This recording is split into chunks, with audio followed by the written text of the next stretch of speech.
Hi, American public. This is your corporate lobbyist here and also the CEO of Redesign Your Thinking. I want to talk to you today about something that's been on my mind. I want to talk to you today about smear campaigns and the political game.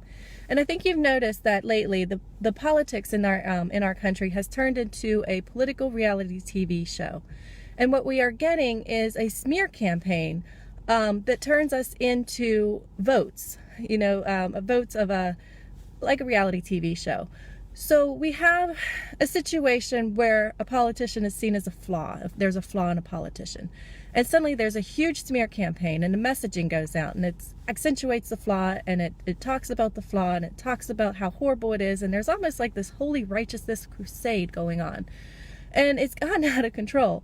And the scary thing is because the smear campaign, and there's a lot of emotional manipulation involved and a lot of emotional word tricks involved, it's really hard now to tell between the political game and the Russian trolls and Russian employees who are on our social media with the purpose and intent of dividing us and spreading division and distrust. And that's a problem. We should not be participating in that game. We should not be helping our enemy destroy us. And so what we end up having is a situation where in order to win an election or in order to win votes for a political party, and where we the people are seen as nothing more than a vote on election day, we end up destroying ourselves. We end up destroying our relationships, our families, our friendships, and all the things that we used to love and hold in our hearts as dear. We are destroying it. So I want to talk to you today about smear campaigns and emotional manipulation, and maybe encourage you to not participate in that, to get you to start thinking logically and morally, I guess, morally on what you believe in, not what somebody is trying to tell you that you believe in. And there's a huge difference between what you believe in and what you're told that you need to believe in. The smear campaign is something where somebody says something and there's an emotional intent to it, and the whole point in the intent is to drive emotion. It doesn't matter whether it's positive or negative. The emotion is the controversy, and the controversy sells. And as the controversy sells the emotion out into the entire public, the priming of the message comes into play. Now, priming is something where somebody can say a phrase over and over and over again, and through the repetition of that phrase and the frequency of the phrase, the brain starts to accept it as being true. It doesn't matter whether it is true or not. Because of the frequency of the phrase being said over and over and over again, the mind is selling the priming of the message.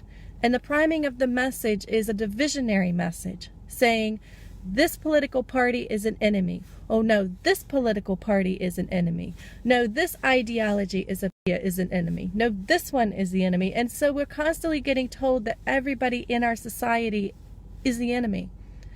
Now, we're Americans, and we're not enemies of our own country, and we're not enemies of each other. There's no point. Why in the world would we see ourselves as enemies whenever that idea destroys the very thing that we love about our country, which is the United States of America? You cannot have a full united country if you have the people inside the country hating each other and wanting to destroy each other. So this whole idea of the political game that is turning us into votes and removing our power from any situation is going to destroy us, and is going to make us lose the very thing that we love so much about our country, which is the United States of America and all the opportunities that's offered to us. So what that means is you have to be willing to engage in a conversation without engaging in the stereotype or the emotion that's being driven. You have to stop seeing each other as enemies. We're not enemies of each other. We're people. We're people. We're probably scared. We're worried. Everybody is worried. Everybody is scared. We're going to create a conversation that's necessary to stop playing into the political party game or the emotional manipulation game that's currently being waged on us through this psychological warfare of our enemies, our foreign enemies who want us to destroy each other. who want us to tear each other apart. And if we're not careful, that anger, that fear, that hate that's being driven is going to escalate into violence, and we will literally tear each other apart. We will destroy ourselves. And when we do that, when our country is so erupted into chaos, we all lose, because then our country becomes vulnerable to being acquired, consumed, absorbed, divided, conquered. And that's the thing that the Founding Fathers told us that we do not want to happen. That's why they warned us against any kind of factions, anything that took our power away. Our country is a nation of, for, and by the people.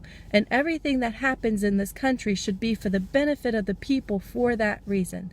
So we need to start thinking in those terms. And when we communicate with each other, we need to start seeing each other as people and not enemies.